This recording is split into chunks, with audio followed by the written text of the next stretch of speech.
हमारे घर के आप बैठे हो, पहले तो आपको अपना परिचय दे देता हूँ। मेरा नाम गोपाल तिवारी है, मैं बनारस से हूँ। मेरी माँ जब 6 दिन की थी, उनकी माँ गुजर गई थी। 6 दिन की थी, फिर वो कैसे वो पली बड़ी, उसके बाद में मेरा जन्म हुआ और ये मेरे आँख तक रही। 4 साल का था, इसमें गोली लग गई थी, ये पूरा पार्ट खराब हो गया, डैमेज हो गया।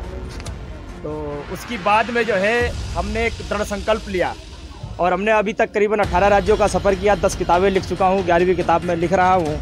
मोटिवेशनल स्पीकर हूँ और निःशुल्क करीबन 10,000 से ज़्यादा बच्चों को पढ़ा चुका हूँ अभी तक। हमारे पढ़ाए हुए काफ़ी अच्छे बच्चे जो है, क्या बात है। तो मैं सभी से ये कहता हूँ कि मुश्किल नहीं है दुनिया में कुछ, मुश्किल नहीं है दुनिया में कुछ, बस तू जरा सी कोशिश तो कर। मुश्किल नहीं है दुनिया में कुछ, बस तू जरा सी कोशिश तो कर और बदलेंगे ख्वाब तेरे हकीकत में, तू जरा सी हिम्मत तो कर। क्या बात है। बदलेंगे ख्वाब तेरे हकीकत में, तू जरा सी हिम्मत तो कर। आंधियां सदा चलती नहीं और मुश्किलें सदा रहती नहीं। आज हमारे पास आधुनिक तौर पर हम बहुत आगे बढ़ गए। हमारे पास गाड़ी मोटर, अच्छे कपड़े हो गए, घर मकान अच्छे हो गए। आज के 10-15 साल पहले जो है घास फूस के हमारे वो मकान होते थे, छप्पर होते थे और आंधी तूफान जब आता था तो वो पूरी तरीके से बिखर जाते थे, लेकिन फिर भी मकान दोबारा बनाया जाता था। जिनको ज़िंदगी जीनी होती है, ऐसा नहीं ज़िंदगी की आस छोड़ देते थे लोग, नई ज़िंदगी की स्थापना करते थे। और मुश्किलें भी बहुत कम समय के लिए आती हैं और फिर टल जाती हैं। ये एक तरीके से इंसान के संघर्ष में डाल करके उसको जो है अच्छा इंसान बनाने के लिए आती हैं। आंधियाँ सदा चलती नहीं और मुश्किलें सदा रहती नहीं और मिलेगी तुझे मंजिल तेरी, बस तू जरा सी कोशिश तो कर। तो उसके बाद राह संघर्ष की जो चलता है वही तो अपने संसार को बदलता है। मैंने एक बार पूछा अपनी क्लास में बच्चों से कि जब मैं संसार की बात करता हूँ उसका मतलब क्या समझते हो? बोले ये भीड़ कश्मीर से लेकर के कन्याकुमारी तक जो जितनी भीड़ दिखाई देती लाखों करोड़ों की, यही संसार। मैंने कहा गलत। आपकी चोटी से लेकर आपकी एड़ी तक का आपका ये जो शरीर है यही संसार है। ये अगर सफल होगा तो दुनिया सफल दिखाई देती है और ये असफल है, दुनिया असफल दिखाई देती। ये बीमार सब बीमार दिखाई देते हैं, ये स्वस्थ हट्टा खट्टा है तो ऐसा लगता है कि दुनिया पूरी हट्टी खट्टी है। तो जब यह आपका शरीर स्वस्थ होता है तो सब कुछ स्वस्थ ही दिखाई देता है। मैं आपके शरीर को आपका संसार कहता हूँ। राह संघर्ष की जो चलता है वही तो अपने संसार को बदलता है और रातों से जंग जिसने जीती है वही सुबह एक नया सूर्य बनकर निकलता है। क्या बात है।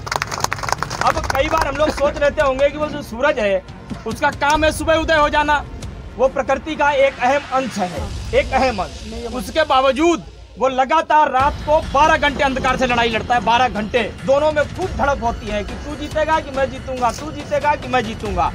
और उसकी बाद में सुबह सुबह जो है वो अंधकार को पराजित करके रोशनी देता है और जब उदय होता है इंतजार नहीं करता है कि आप सो के उठ जाओ तब हम निकलेंगे, आप उठ जाओ। उसका अपना काम है, वो काम कर देता है। फिर आज 374 दिन हो गए, करीबन 374वां दिन चल रहा है हमारा।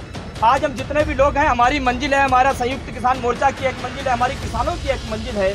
सभी मंजिल पाना चाहते हैं, चाहे वो हमारी माँ हो, बहन हो, बेटा भाई कोई भी हो, सारे मंजिल की दौड़ में दौड़ रहे हैं।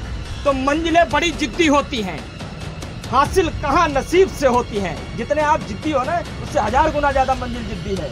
अगर आप प्रेम से मंजिल को पाने के लिए 2 कदम आगे बढ़ाओगे तो वो 10 कदम बढ़ के आएगी आपको गले लगने के लिए। अगर आपने 2 कदम पीछे बढ़ाए तो कम से कम 10,000 कदम पीछे वो चली जाती है, मिलती नहीं है कभी आपको। तो मंजिलें बड़ी जिद्दी होती हैं, हासिल कहाँ नसीब से होती हैं, मगर वहाँ तूफान भी हार जाते हैं जहाँ हम जैसी किस्तियाँ जिस पर होती है। मोदी क्या चीज़ है?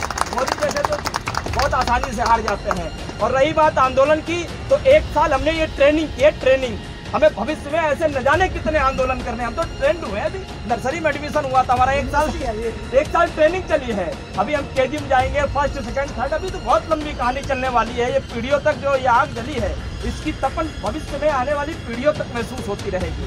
तो मंजिलें बड़ी जिद्दी होती हैं, हासिल कहाँ नसीब से होती हैं, मगर वहाँ तूफान भी हार जाते हैं जहाँ किस्तियाँ जीत पर होती हैं। और जीत यदि निश्चित हो तो कायर भी जंग लड़ देते हैं। हमें मालूम है हमारे राजा साहब ने 1000 युद्ध लड़े और कभी वो हारे ही नहीं। तो हमको उनके पीछे तलवार और भाला लेकर के खड़े होने में कोई दिक्कत है। हमें मालूम है कि कोई भी प्रहार आएगा ही नहीं, आज तक नहीं आया तो अब क्या आएगा।